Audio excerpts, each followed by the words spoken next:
कैसे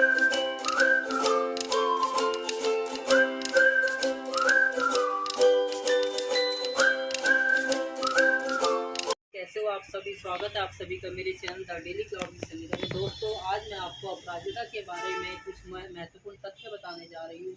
अपराजिता का पौधा आपको अपने गार्डन में क्यों शामिल करना चाहिए और अपराजिता को किस प्रकार से उगाया जा सकता है और अपराजिता की खाद किस प्रकार बनानी है, अपराजिता की केयर किस प्रकार करनी है और बीज जो हमने पौधा उगाया है उसकी रिपोर्टिंग किस प्रकार से करनी है, इन सभी तथ्यों के ऊपर हम बात करेंगे। और अपराजिता के जो नीले फूल होते हैं उसकी चाय भी बनाई जाती है, उसके क्या क्या फ़ायदे हैं हम इसके बारे में आपको जानकारी प्रदान करेंगे। दोस्तों, अपराजिता एक सुंदर और औषधीय गुणों वाला पौधा होता है जो बहुत सारे गुणों से भरपूर होता है, जिस संस्कृत में शंखपुष्पी कहा जाता है और यह आयुर्वेद, सिद्ध और यूनान चिकित्सा में अत्यंत महत्वपूर्ण माना जाता है। इसमें हम आपको एक महत्वपूर्ण जानकारी देने जा रहे हैं। इसके नाम और पहचान। हिंदी नाम है अपराजिता व शंखपुष्पी और संस्कृत में विष्णुकांता और गौरी कर्णिका इसको कहा जाता है। अंग्रेजी में बटरफ्लाई पी इसको कहा जाता है और परिवार ये लेग्यूमी परिवार से है। अपराजिता जो कि लेग्यूमी परिवार से पौधा माना जाता है और ये आयुर्वेद में बहुत ही महत्वपूर्ण स्थान रखता है। इसीलिए अपराजिता को आपको अपने गार्डन में अवश्य शामिल करना चाहिए। अपराजिता के प्रकार। अपराजिता मुख्यतः दो प्रकार की पाई जाती है, नीली अपराजिता, सफ़ेद अपराजिता। नीली अपराजिता आयुर्वेद में बहुत ज़्यादा उपयोगी मानी जाती है। सफ़ेद अपराजिता जो है वो पूजा आदि और औषधीय आयुर्वेद में औषधीय गुणों के कारण महत्वपूर्ण मानी जाती है। औषधीय गुण इसके बहुत सारे होते हैं। औषधीय गुण मेधावर्धक, मतलब मेधावर्धक का होता है मानसिक शांति, याददाश्त बढ़ाने में बहुत ज़्यादा महत्वपूर्ण सिद्ध होती है। एंटीऑक्सीडेंट होती है, शरीर के विषैले तत्वों को बॉडी से डिटॉक्स करती है और बॉडी को शुद्ध व प्योर करने का काम भी अपराजिता के फूल करते हैं। एंटीबैक्टीरियल और एंटी फंगल, संक्रमण से भी यह बचाव करती है। यदि कई बार संक्रमित स्पेस होता है तो उसकी पत्तियों को रगड़कर आप वहाँ पर लगा सकते हो। ये संक्रमण को भी समाप्त करने का कार्य करती है। शांतिदायक, तनाव और चिंता को कम करती है। वात पित्त कफ नाशक, वात पित्त व कफ को नाश करती है। इसकी यदि आप चाय बनाकर पीते हो तो ये वात व पित्त की समस्या से आपको छुटकारा दिलाने में मददगार साबित होती है। उपयोग आयुर्वेद में यह दिमागी ताकत, शंखपुष्पी सिरप या पत्तों का काढ़ा बनाकर आप स्मरण शक्ति को बढ़ा सकते हो। पेट के रोग। अपराजिता की जड़ पेट दर्द व कीड़े और अपच में लाभदायक होती है। त्वचा रोग, फोड़े, फुंसी, दांत खुजली में पत्तों को पीस कर लगाया जा सकता है और बहुत सारे इसके आयुर्वेद में महत्वपूर्ण स्थान माने जाते हैं। अन्य उपयोग, पूजा पाठ में इसके फूलों का प्रयोग किया जाता है। नीले फूल शिवजी भगवान जी को चढ़ाए जाते हैं और सफ़ेद अपराजिता के फूल भी विभिन्न पूजा पाठ में कार्य में लिए जाते हैं। और ब्यूटी के लिए आप इसकी हर्बल टी यदि पीते हैं तो आपका वज़न कम करने में बहुत ज़्यादा मददगार सिद्ध होती है। यदि आप अपना वज़न तेज़ी के साथ कम करना चाहते हैं तो आप इसकी हर्बल टी, ब्लू टी बनाकर पी सकते हो। बहुत ही हेल्दी और बहुत ही डिटॉक्सीफाइड टी इसकी मानी जाती है। अब हम बात करते हैं इसकी रोपण और देखभाल। सबसे पहले हम बात करते हैं इसकी रिपोर्टिंग के बारे में। दोस्तों, ये जो पौधा है यहाँ पर मैंने बीज से उगाया था। मैं आज इसको रिपोर्टिंग करके आपको दिखाऊंगी किस प्रकार आपको इसकी रिपोर्टिंग करनी है और क्या क्या बातें आपको रिपोर्टिंग के समय ध्यान रखनी है और किस प्रकार की मिट्टी इसको आपको तैयार करनी है।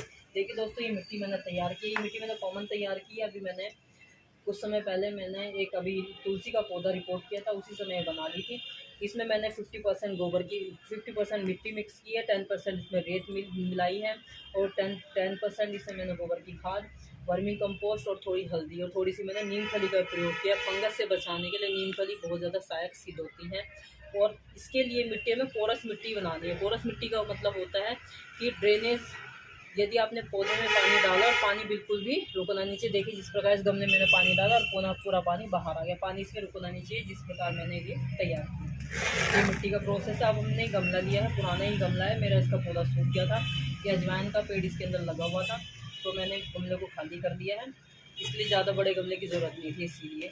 अब इसमें सबसे पहले इसका ड्रेनेज और प्रॉपर बनाने के लिए हमने इसमें छेद है, इसमें हमने ठीक भी रख दिए, पत्थर रख दिए हैं।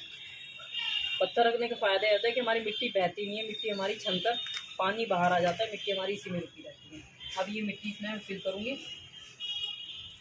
प्याज के छिलके नीचे बिठा दिए ताकि धीरे धीरे धीमे प्रोसेस के द्वारा इसमें कंपोस्ट बनती रहे और सबसे नीचे इसमें गत्ते बिछा दिए हैं।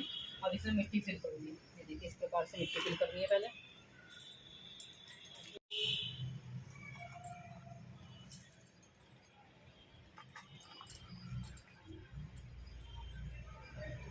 ये देखिए मिट्टी मैंने 70% फिल करनी है।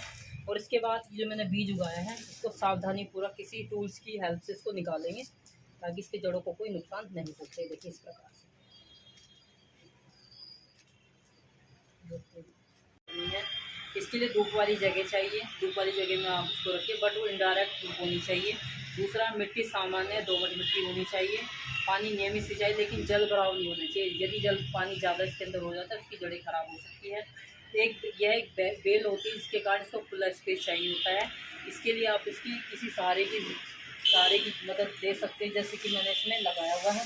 ये डंडे की मदद से आप इसको सहारा दे सकते हैं। सहारे के द्वारा ये पौधा आराम से ऊपर चलता रहता है। इस प्रकार मेरा ये चल रहा है। अब हम बात करते हैं अपराजिता की चाय के बारे में। अपराजिता की चाय 4-5 अपराजिता के नीले फूल आपको लेने हैं। 1 कप पानी लेना है और उसमें खूब अच्छी तरह से और शहद या नींबू लेना है स्वाद के अनुसार। फूलों को धोकर पानी में 5 मिनट उबालें, छानकर उसमें नींबू या शहद मिलाएं। एक चाय एंटीऑक्सीडेंट से भरपूर होती है। यह चाय आपको अवश्य प्रयोग करनी चाहिए।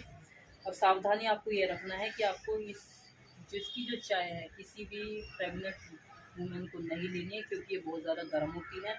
और अत्यधिक मात्रा में इसका सेवन भी नहीं करना है नॉर्मल व्यक्ति को। ये पेट से संबंधित बीमारी दे सकता है। आपको मेरी वीडियो कैसी लगी, लाइक कीजिए, शेयर कीजिए, सब्सक्राइब कीजिए। और यदि इस टॉपिक से रिलेटेड कोई आपकी क्वेरी है तो वह भी अवश्य बताएं। Thank you so much for watching my video.